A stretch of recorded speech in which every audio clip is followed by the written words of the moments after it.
네, 온라인 게임 채팅방에서 성희롱 발언을 들은 20대 여성이 경찰서에 고소장을 접수하러 갔지만 거부를 당했다고 합니다. 어떤 일인지 남승한 변호사의 시사법률에서 알아보겠습니다.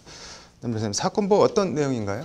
네, YTN이 오늘 보도한 내용인데요. 네. 20대 여성 A씨가 지난달 말 게임 채팅방에서 네. 다른 이용자로부터 가슴이 몇 컵이냐, 네. 신체 특정 부위를 언급하면서 주무르고 싶다, 네. 이런 취지의 성희롱 메시지를 받았습니다. 네. A씨가 상대를 차단했지만 네. 그 상대방은 다른 계정을 만들어서 계속해서 성희롱 발언을 하고 욕설까지 퍼부었다는 게 A씨의 말입니다. 네. 그냥 무시하고 참으려고 했던 A씨가 참다 못해서 네. 이 사람을 고소하려고 경찰서를 찾았는데요. 네. 결과적으로는 고소장을 내지 못하고 그냥 돌아왔습니다. 네. 경찰서에서 고소장을 받아주지 않았다는 것이 A씨의 주장인데요. A씨는 솔직히 기분이 나쁘다, 직무유기라고 생각한다, 네. 어떻게든 고소장을 못 내게 하려는 그런 티가 났다, 네. 이렇게 말했습니다.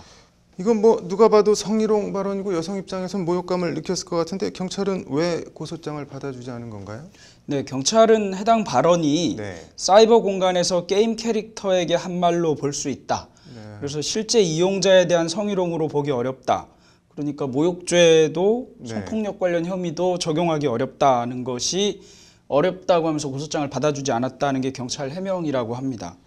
이게 모욕죄가 안 되나요? 사람한테 했다고 하더라도? 사람한테 한 경우에는 모욕죄가 될 소지가 있는데요. 네. 모욕죄는 일단 공연성이 있어야 되고 네. 피해자가 특정돼야 됩니다. 네. 가슴이 몇 컵이냐, 네. 주무르고 싶다 이렇다면 모욕이 될 소지가 있는 발언 같은데 네. 또는 성희롱 관련 발언일 네. 수도 있고 한데 1대1 메시지로 했다면 모욕이 되지는 않습니다. 네. 다른 사람이 듣거나 하는 공연성이 없기 때문에요. 그런 경우에는 이제 성희롱에 해당하는 이제 성폭력 관련 문제를 검토해 봐야 하는 것이고요. 이게 그럼 성폭력 그거 적용도 안 되는 건가요? 성폭력 처벌법 13조에 네. 보면 통신 매체를 이용한 음란 행위를 처벌합니다. 네.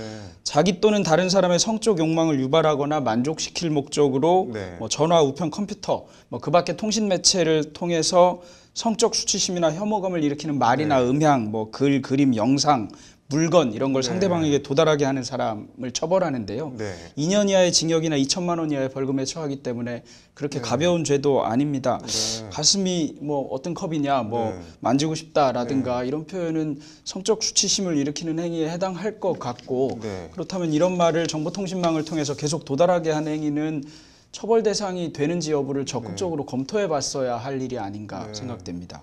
그런데 경찰이 게임 캐릭터의 한 말로 볼 수 있다고 하면서 피해 여성 고소장을 안 받아준 거 이거 그럼 어떻게 봐야 되는 건가요? 이게 이제 고소장을 들고 갔을 때 네. 왕왕 생기는 문제인데요. 고소장을 네. 들고 경찰의 민원실을 찾아가지 네. 않습니까? 그럼 민원실에서 접수를 담당하는 경찰관이나 또는 상담을 좀 해준다는 경찰관이나 이런 분들이 이렇게 고소장을 검토한 다음에 네. 이건 이래서 안 됩니다. 이런 얘기를 하는데요. 지금 네. 그런 과정에서 걸러진 것 같습니다. 네. 그런데 민원실에서 간단하게 보고 이게 모욕죄가 된다 안 된다, 성희롱이 된다 안 된다, 성폭력이 된다 안 된다 이렇게 쉽게 판단할 수 있는 문제가 아니지 않습니까? 네. 그러니까 이런 문제는 고소장을 받아보고 그 네. 뒤에 실제로 죄가 되는지 안 되는지를 피의자도 불러서 조사해보고 고소인도 불러서 조사해보고 다른 사람들은 어떻게 느꼈는지도 조사해보고 이런 조사를 하라고 수사기관이 있는 것인데 민원실에서 이렇게 덜커덕 커트해버리면 그러면 민원실의 판단이 도대체 거기서 잠깐 고소장을 본 사람의 판단이 얼마나 정확할 수 있을지도 의문이고 원래 민원실은 그런 취지의 고소장을 잘라내라는 취지로 있는 것이 아니기 때문에 조금 잘못 운영된 것 같습니다. 이게 관련해서 더 여쭤보면은 어떻게든 고소장을 못 내게 하려는 티가 났다 이렇게 피해 여성은 얘기를 하는데 현장에서 그런 경우가 종종 있나요? 근데 경찰이 그럴 필요나 이유가 뭐가 있는 건가요? 네, 민원실에서 고소장 관련 네. 검토를 하는 이유를 간단하게 생각해 보면 네. 고소가 남발되는 것을 막거나 아니면 전혀 적용 법조가 잘못된 것을 고소하거나 민사 문제에 해당하는 것을 굳이 형사 문제화하는 걸 막거나 이런 취지가 아니었을까 생각되거든요. 그런데 그런 선에서 멈춰야지 민원실에서 고소장을 검토하면서 판단까지 해버리는 듯한 태도가 돼서는 안 되거든요. 민원실도 나름대로 고충이 있을 수밖에 없는 것이요. 예를 들면 공갈, 누가 나한테 막 싫은 소리를 하거나 너 죽여버릴 거야 이러면 우리나라 사람들 이런 거 나 공갈당했다 이렇게 얘기하는데 사실은 법적으로는 이건 협박이거든요. 근데 그걸 공갈이라고 고소장을 써왔다. 그러면 민원 담당 경찰관은 요거는 그냥 그대로 접수하거나 아니면 협박으로 하시는 게 좋겠네요라고 얘기해 주거나 네. 뭐 이렇게 하면 됩니다. 네. 근데 그것도 또 어려운 것이 협박으로 하시면 됩니다. 이렇게 얘기하면 접수하러 온 민원인은 협박으로 하면 처벌되는구나 이렇게 딱 생각해 버리는 문제도 있고요. 그러니까 어떨 때는 적극적으로 얘기하기 어렵기도 하고 어떨 때는 지나치게 적극적으로 얘기해서 고소가 접수도 못 되도록 하기도 하고 이런 점들이 좀 문제가 아닌가 생각됩니다. 이게 뭐 나름 다 애로사항이 있는 것 같은데 난 정말 억울한데 뭐 고소장을 안 받아주거나 그냥 뭐 사건을 종결하거나 그러면은 뭐 어떻게 해야 되는 건가요? 일단 고소장은 안 받아줄 근거가 전혀 없습니다. 네. 고소장을 안 받겠다고 해도 네. 고소장 접수하라고 하면 접수해야 됩니다. 네. 근데 막상 민원실에서 네. 그 민원인들이 잘 알지도 못하는데 경찰관이나 또는 네. 옛날에 경찰에 오래 있다가 퇴직했다는 분이 네. 이거는 뭐 고소사실 안 되는데요 이렇게 얘기하면 고소장 선뜻 접수하기가 쉽지는 않거든요. 그런 경우에는 우편으로 접수해도 되고요. 네. 뭐 검경 수사권 조정과 관련 없이 검찰에 고소해도 됩니다. 그러면 다시 경찰로 이첩하든가 해서 조사하게 됩니다. 사건을 그냥 종결해 버린다. 이건 이제 고소장은 접수됐다가 네. 나중 얘기인데요.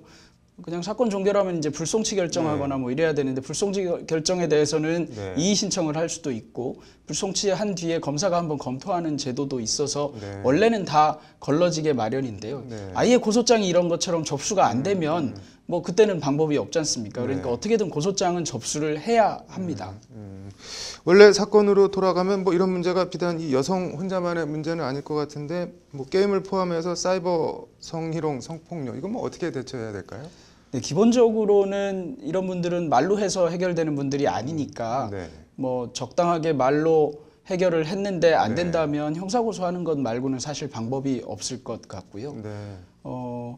이런 종류가 아니라 뭐 네. 예를 들면 게임 게시판이나 채팅 앱 네. 등을 통해서 허위 사실이 유포되거나 이러는 경우가 종종 있는데 그런 네. 경우에는 이 서비스 프로바이더, 온라인 네. 서비스 프로바이더나 인터넷 서비스 프로바이더에게 네. 적극적으로 해당 정보 등을 내리라고 요구할 수 있는 권리가 있습니다. 뭐 네. 포털 같은 곳에도 요구할 네. 수 있고 이렇긴 한데요. 네.